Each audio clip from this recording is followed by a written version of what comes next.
Hello everyone, welcome to my YouTube channel. मेरे YouTube channel पर आप सभी का बहुत बहुत स्वागत है।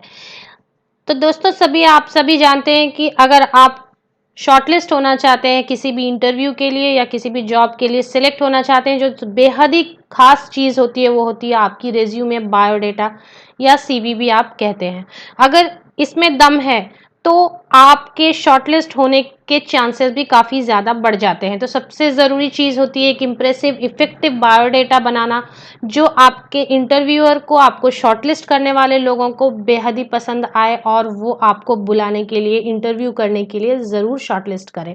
इसके बाद का काम बिल्कुल आपके इंटरव्यू पर डिपेंड करता है, पर जो इसके पहले का बेसिक काम हो, जो इनिशियल स्टेट होता है, वो होता है रिज्यूमे शॉर्टलिस्ट होना। तो ये बेहद ही ज़्यादा इंपॉर्टेंट खास स्टेप है अगर आप जॉब पाना चाहते हैं। तो इस सेशन में हम सीखते हैं कि किस तरीके से एक अच्छा रिज्यूमे बनाया जाए।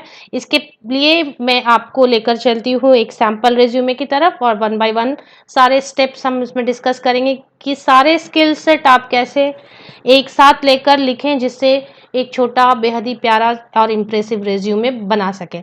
तो अगर आप मेरे चैनल पर नए हैं तो मेरे चैनल को प्लीज़ सब्सक्राइब कर लें, अपने फ्रेंड्स के साथ शेयर करें, वीडियो को एक लाइक ज़रूर कर दें और साथ ही साथ बेल आइकन को प्रेस कर लें नोटिफिकेशंस के लिए। तो चलिए हम आगे बढ़ते हैं।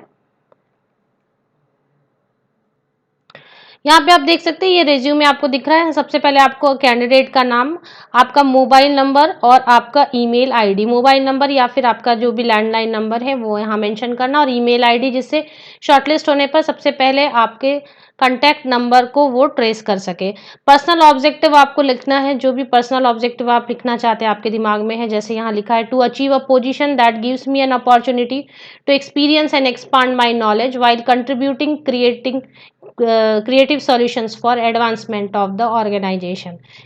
चलिए, इसके बाद पर्सनल ऑब्जेक्टिव के बाद हाइलाइट्स आपको बताने हैं। हाइलाइट्स से आपके इंटरव्यूअर को तुरंत पता चल जाता है कि क्या क्या खास खास चीज़ें आपने की हुई है अपने एकेडमिक इसमें, करियर में या एकेडमिक इसमें आपने क्या क्या खास चीज़ें की हुई, यहाँ ज़रूर मेंशन करें। जैसे बहुत लोगों को थ्रू आउट फर्स्ट क्लास होता है, थ्रू आउट फर्स्ट डिवीज़न होता है एकेडमिक में, या आपने कोई खास डिग्री ली हुई है, प्रोफेशनल डिग्री ली हुई है, या किसी खास किस्म का आपको वर्क एक्सपीरियंस है, या आप जैसे पीएचडी एक खास डिग्री आप ले रहे हैं, तो वो तमाम खास खास चीज़ें हाइलाइट्स में मेंशन करें। चलिए आगे बढ़ते हैं। हाइलाइट्स के बाद करंट एक्टिविटी में आप ज़रूर कुछ ना कुछ लिखें। आप ये ना बताएं कि आप खाली बैठे हैं। अगर आप काम कर रहे हैं तो वो बताएं, अगर आप काम नहीं कर रहे हैं फिर भी आप बताएं कि आप कुछ तो किसी काम में, खास काम में एंगेज है, लाइक आप कोचिंग चला रहे हैं या इस तरीके का कोई भी अच्छा काम आप बता सकते हैं।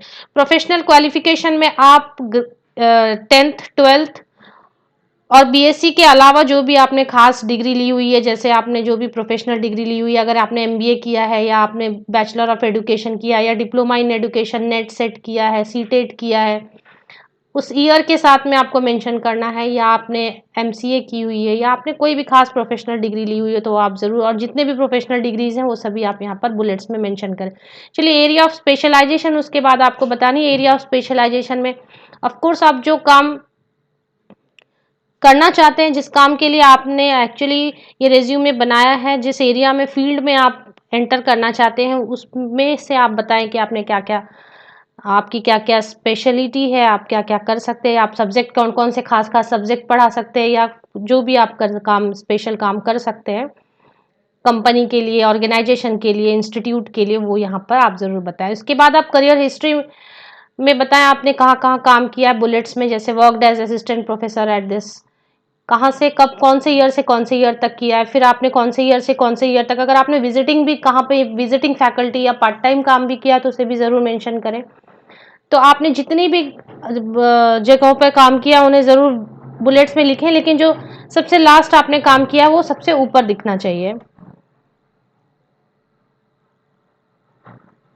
इसके अलावा आप यहाँ पर ये आप वर्क एक्सपीरियंस के बाद, आपको करियर हिस्ट्री के बाद आप यहाँ पर बताएं कि आपने क्या खास, उसमें आपने क्या स्किल हैंडल किया है, या क्या प्रोग्राम आपने पढ़ाया है, या क्या कोर्स आपने पढ़ाया है। तो teaching experience in following programs और कोर्सेज, ये खास करके ये टीचिंग का एक सैंपल लिया है मैंने।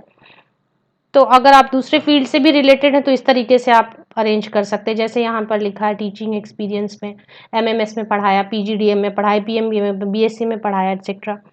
अब यहाँ पे इसके बाद आपको सब्जेक्ट स्पेसिफिक भी बताने हैं कि आपने बीएससी में पढ़ाया तो क्या सब्जेक्ट्स पढ़ाए, एमबीए में पढ़ाए तो आपने क्या सब्जेक्ट्स पढ़ाए, पोस्ट ग्रेजुएशन डिप्लोमा में अगर आपने पढ़ा है तो आपने कौन कौन से सारे सब्जेक्ट्स, जो भी सारे सब्जेक्ट्स पढ़ाए उन्हें बुलेट्स में आप ज़रूर मेंशन करें।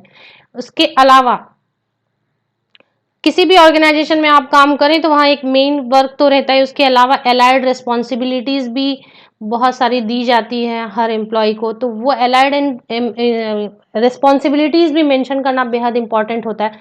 इससे आपकी कैपेबिलिटीज़ का पता चलता है कि आप बहुत कैपेबल हैं और बहुत सारे अलग रिस्पॉन्सिबिलिटीज़ भी हैंडल करने में काफ़ी योग्य हैं, तो वो सभी चीज़ें आप यहाँ पर मेंशन करें।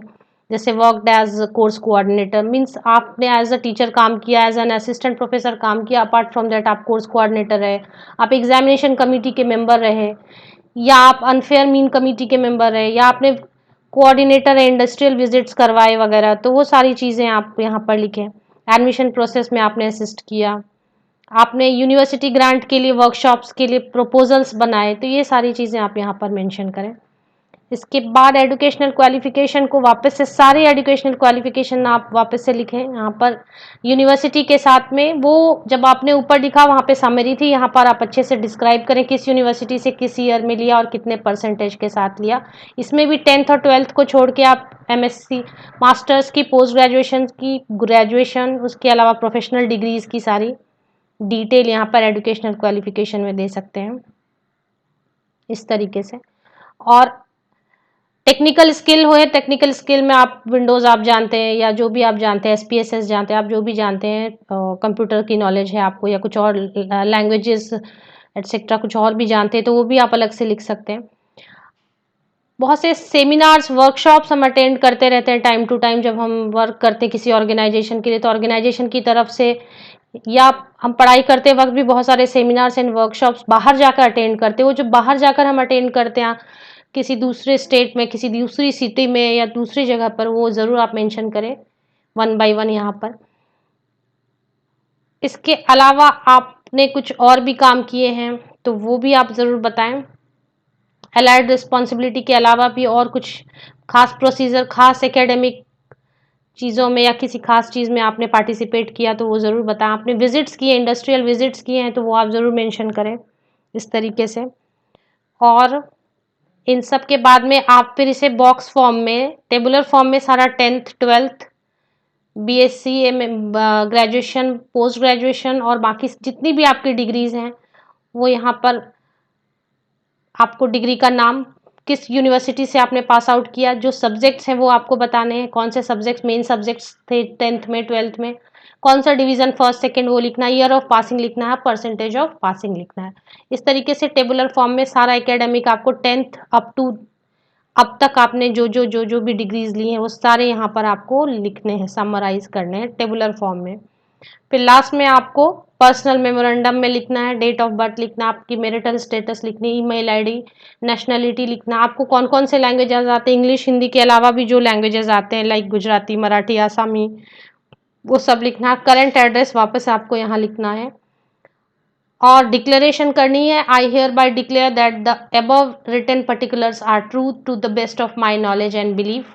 डेट लिखनी है, करंट डेट, जिस डेट पर आप ये रेज्यूमे भेज रहे हैं, सेंड कर रहे हैं, किस स्थान से, किस प्लेस से सेंड कर रहे हैं, और यहाँ पे आप योर्स ट्रूली लिख के यहाँ पर कैंडिडेट का नाम होना चाहिए। इस तरीके से ये रेज्यूमे आपकी बहुत इफेक्टिव हो जाती है, सारी चीज़ें इसमें मेंशन हो जाती है सिस्टमेटिक तरीके से। होप ये सेशन आपके लिए यूजफुल रहा होगा। मैं इस तरह के यूजफुल सेशन लेके आपके लिए फिर आती रहूँगी। तब तक के लिए आप सभी को best wishes. Thank you very much.